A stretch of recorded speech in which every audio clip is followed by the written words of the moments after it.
Hello guys and gals, and welcome to another episode of Unique Items! Why do I say it that way? Today we're going to be looking at the unique Grand Charm Bone Break, which has been introduced in Public Test Realm 2.5. This item is not available yet, and it is only obtainable by killing uniques, champions, or rares within the terror zones. This particular Grand Charm has a level requirement of 75, and it offers the unique effect of monster physical immunity is sundered, as well as a damage taken increased by, they need to reword that by the way, damage taken increased by 25%, which means that you will unfortunately take 25% more damage than you would otherwise. Now this is countered by damage reduced by equipment, so as you can see I'm currently at damage reduced by 10%, and when I put the charm in my inventory it goes to damage increased by 15%. So I have basically lost that 10%, but it countered it, and now I'm only at 15% increased damage to my character. Now, this particular charm is very interesting because it offers the physical damage characters, I feel like, a very nice option to avoid those physical immunes. Now, there are a lot of physical immunes in the game, and the main issue with them is that when you do encounter them, they tend to stop your physical damage character cold. I could list them really quickly. I could list them really quickly. For instance, ghosts. All ghosts are physical immune, and they can be a very big detriment to physical damage characters. The bugs that are present in quite a few zones in Act 2 and Act 3 are physical immune, as well as Death Lords. There are Death Lords that are physical immune, and they're one of the biggest challenges. Also, in the Uber zone, there are physical immune monsters, like, for instance, the Ghoul Lords that I think it's Bale spawns. Those are physical immune as well, and this could potentially help with those. There are Maulers in Act 5 that are physical immune, and the list goes on, as well as pretty much any monster that's Stone Skin and Hell difficulty usually ends up being physical immune. It's a pretty long list, and quite honestly, having the ability to break that physical immunity on a physical damage character is a pretty big deal. Now, the Sundered effect only breaks the resistance. It doesn't actually bring it down to a workable level. So a monster that would be 100% physically immune is going to be 95% physically immune. This means that they're still going to reduce your damage rather drastically. In fact, if we were to work this out on a calculator real quick, just as a laugh, let's say, for instance, I was a melee character doing like a massive 10,000 damage, and maybe like if I hit a crit, I could maybe multiply that by 2, and I did 20,000 physical damage, right? And then the monster has 95% physical resistance, which brings me down to only 1,000 for a 20,000 damage hit. You can see how 95% resistance can ruin a physical character's day, even if the monster's not immune. But here's the beauty of it. Before this particular item, the only way for a physical damage character to break a resistance was to use two abilities, either Decrepify or Amplify Damage, which I have them listed here. Now, Amplify Damage only works at 20% effectiveness versus a monster that's physically immune, which means you are looking at only a 20% reduction. So that 100% ends up only being 20, and a monster that's 100% physical reduction, or physical resistance, ends up being 80%. Now, although 80% is certainly better than 95, having Amplify Damage on the target doesn't necessarily ensure you're going to be able to kill them either, because 80% resistant is still pretty darn resistant, and makes it very difficult for you to actually dish out damage. And Decrepify is even less effective, because Decrepify only reduces the monster by 10%, and that means that a 100% immune monster would be at 90%. Now, the interesting thing about Bone Break is that it breaks the monster's immunity and causes this effect to seemingly, as far as we've tested, affect without the penalty. So when you cast Amplify Damage on a Sundered target, they have the full negative 100%. And when you cast Decrepify on a Sundered target, they have the full 50% reduction. Now, keep in mind, however, this does not work on minions, it does not work on mercenaries, it does not work on traps, it does not work on hydras. These charms only work on you, only for you.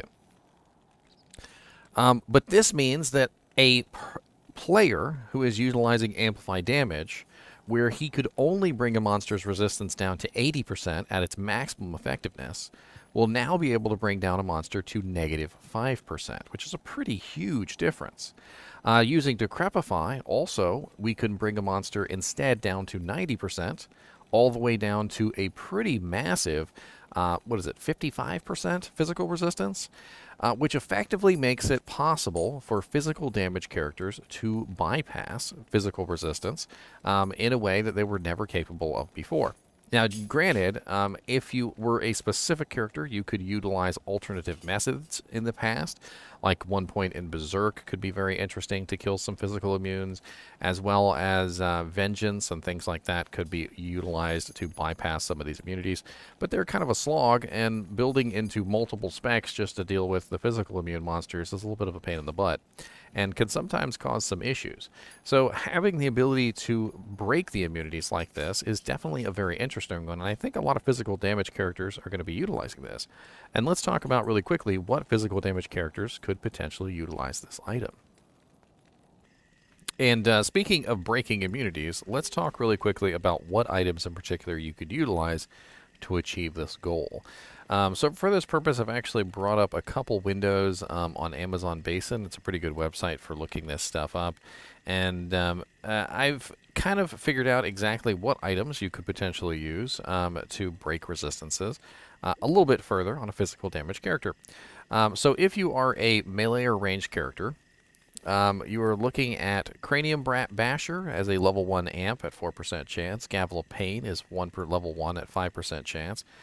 The Vile Husk Sword is level 1 at 6% chance. Atmos Scarab is level 2 at 5% chance. Lacerator Winged Axe is level 3 at 33% chance. Witch Wild String is level 5 at 2% chance.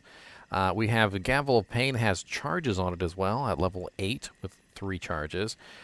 We also have the Brand Missile Weapon, which is level 14 with a 35% chance when struck. And then for Decrepify, we have charges on the Spell Steel Bearded Axe, which I recently did a video on. Level 3 charges at with 30 of them. And then we also have on striking effects for Decrepify. We have level 1 Decrepify with a 5% chance on the Fetid Sprinkler Holy Water Sprinkler. Level 1 Decrepify on the Wraith Missile Weapon, which is a rune word, I believe, and it's a 30% chance on striking. We have level 1 with the Reaper's Toll with a 33% chance on striking, and level 15 on the Lawbringer Hammer Sword Scepter rune word with a 20% chance on striking. We also have when you kill an enemy from the Executioner's Justice of level 6 with a 50% chance. You know, there's a lot of different items that could definitely be utilized. As far as characters that can definitely get good use out of this, I mean, we're talking about any physical damage character in the game. The Boson could get very good use out of this particular item.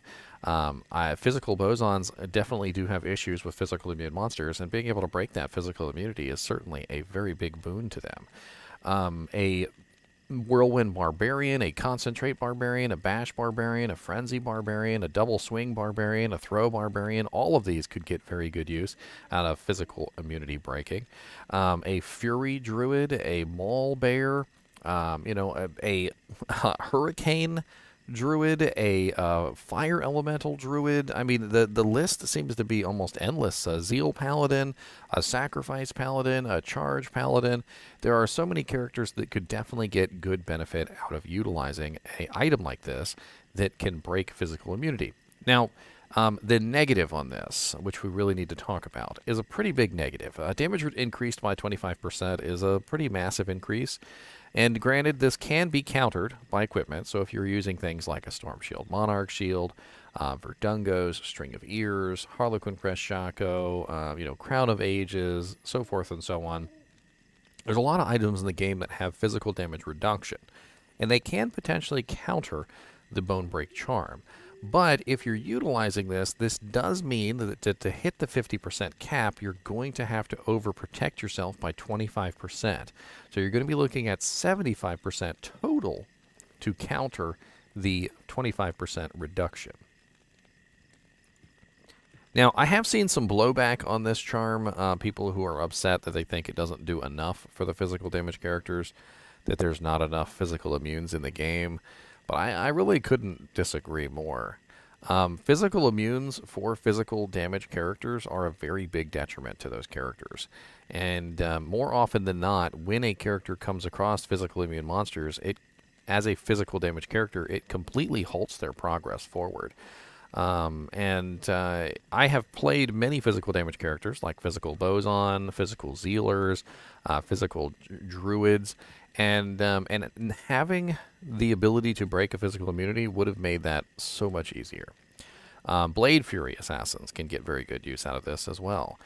The other interesting thing is that it does break the physical immunity of the Uber zones. So you will actually be able to do Uber zones as a physical damage character now, which you could not do before, because there were so many monsters within those zones that were immune to physical damage, like the Ghoul Lords, which literally are insanely hard to kill as a physical damage fighter. And will literally just spam firewalls and meteors and fireballs at you in endless stream. And you can basically do nothing about it. The ghosts are also physically immune in there, and they can stack up on you in an innumerable number because they have no physical form. And so as a physical damage fighter or even a ranged fighter, having like 10 or 20 ghosts on top of you can end your life relatively quickly. And having something that allows you to be able to take those targets out is certainly very handy. A while back, before Diablo 2 Resurrected launched, we were having a lot of fun playing around with like the Fury Druid, and I had a friend who was in live stream who had probably one of the most overpowered Fury Druids, like bar none at that particular time, and that is a very physical damage character. But he got very upset because he could not kill the ghosts inside of Uber Tristram. It made him very upset. And the inclusion of something like this would certainly make that character much more viable in those situations. Now, granted, you don't always have to have this charm on your person. Maybe you don't come across physical immunes that much. Maybe you're right. Maybe physical immunes are few and far between, and when you do come across them, you need it, and when you don't come across them, you don't need it. Well, that means that you can just take it out of your inventory. For any given period of time, when you don't necessarily need this, if you're in a zone that doesn't have high amounts of physical immunes, then you would obviously be able to take it, put it in your cube, and you would no longer have that negative effect. The other important thing to note here is this also works very good for Corpse Explosion Necromancers. So Corpse Explosion Necromancers can get extremely good use out of this by utilizing the physical portion, which would essentially make sure that the physical immunes are always broken, and then applying the amplified damage on top of that will bring that physical resistance down even further, and basically allow the Corpse Explosion Necromancers to just shred through things. The same thing goes for the fire one. The fire and the poison, the physical one, can both be utilized on a Corpse Explosion Necromancer to ensure that both parts of the Corpse Explosion, the physical and the fire version, can have the maximum effect, essentially, that they're possible for.